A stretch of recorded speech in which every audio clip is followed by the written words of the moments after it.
Our directions in this example are to find the exact values of the 6 trigonometric functions given this right triangle. In order for us to go through and do that, we will need to find the length of the missing side first. Pythagorean theorem is how we would do that.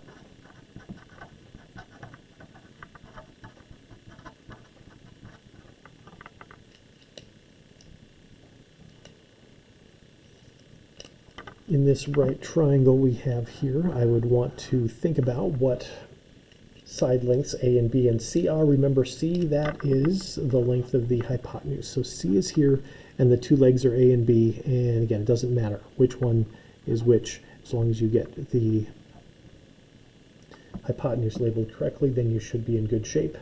So for this problem, I don't know A. I know that B is 5, and I know that C is 10. So let me plug those values in here.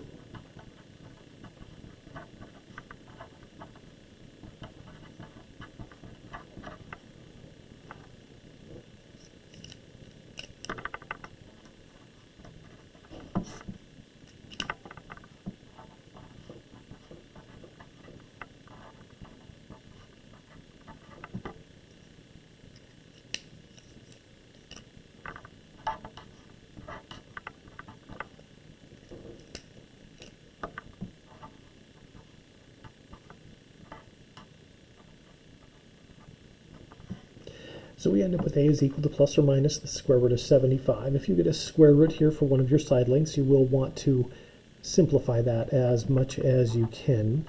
The largest perfect square that is a factor of 75 is 25. So I'm going to break that apart using the square root of 25 and the square root of 3. So the exact answer to this algebraic problem is plus or minus 5 root 3 in its most simplified form. But again, we're talking about the length of a triangle here, and you can't have negative side length. So algebraically, we have to include the plus or minus, but 5 root 3 is what we end up with for our value there for the length of that missing side. Once you have the length of all 3 of the sides, then you can use SOHCAHTOA to go through and get the length of the sine, the cosine, and tangent. And then, knowing which functions are reciprocals of each other, you can get the other 3. So let me label our right triangle. Across from our right angle, that is the hypotenuse. And then with regards to our angle theta, straight across from that is going to be our opposite side, and then the one touching it, that is the adjacent side. Let me start with sine. The sine of our angle theta, that's the SO part of SOHCAHTOA, so that's opposite over hypotenuse.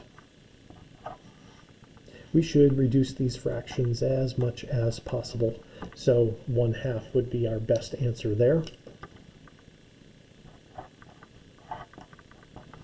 For the cosine of angle theta, cosine is adjacent over hypotenuse. So 5 times the square root of 3 over 10. And for that, we should take a look at what we have here with our regular numbers, just like we did here. And with our regular numbers, we should reduce those. So we have another 5/10 here, so that would reduce down to 1/2. So what we would end up with is 1 times the square root of 3 on the top and a 2 on the bottom.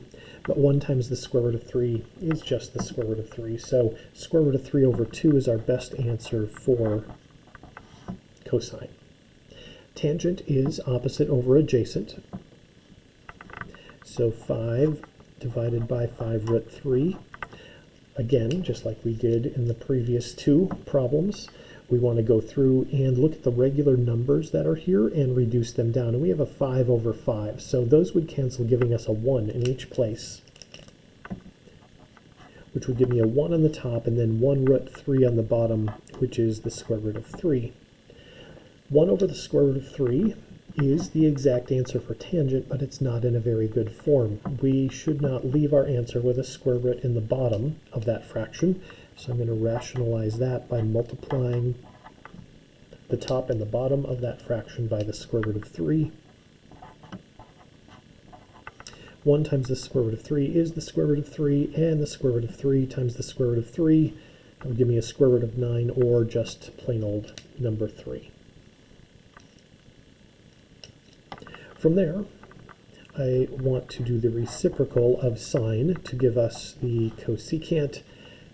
I could take either one of these fractions and flip them over, but it does make sense to take the simplified one. So flipping that over, I would get 2 over 1, or just 2 for the cosecant. For the secant, I want to flip over cosine. Those are reciprocals. So 2 over the square root of 3 is what we end up with for the exact value for secant, but not a good final form. We do want to rationalize that. So we end up with 2 times the square root of 3 all over 3. You would want to check at the end here and make sure that these regular numbers can't be reduced. We'd want to reduce them if we can, but 2/3, that does not reduce, so that is our best final answer there. And for the cotangent of theta, we want to flip over tangent. Again, not a very good final form. Need to rationalize. Multiplying top and bottom, sorry about that. Square root of 3 over 3 for cotangent, that's the reciprocal of tangent, and then rationalizing. If you multiply straight across the top and straight across the bottom, we get 3 times the square root of 3 on the top, and a square root of 3 times square root of 3 gives us a regular number 3 on the bottom, but we do have a square root of 3 on the top and a square root of 3 on the bottom for our regular numbers. Said that wrong. We have a 3 on the top and a 3 on the bottom for our regular numbers. So those would cancel out, giving us a 1 and a 1 on the top and the bottom. So you just have a square root of 3 on the top part of the fraction and a 1 on the bottom, which would just give us a square root of 3. That is our best final answer for cotangent. When you go through and do these problems, one of the things that you can do to help a little bit some of the time with some of this rationalizing, so you don't have to do it quite so often, is to recognize that technically for these problems, you could flip over any one of the green fractions to get your answer for the reciprocal functions. So for instance, I could have taken 1/2 and flipped it over to get a 2, or I could have taken 5/10, flipped it over and done 10 over 5, and then reduced that down to 2. Less work to take 1/2 and flip that over because it's already reduced. But for cotangent, there is something I could have done a little bit easier.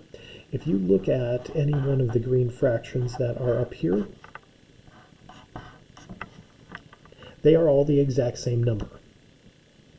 If you take 5 divided by 5 root 3 and look at that as a decimal, and then you compare that to 1 divided by square root of 3 and look at that as a decimal, and compare that to the square root of 3 over 3 and compare that as a decimal, all three of these are the exact same decimal. They're the exact same number, just like 5/10 and 1/2 are both equal to 0.5. So I could take any one of these green fractions and flip it over to get cotangent. I chose my final answer, which meant I needed to rationalize, but if I had used this one,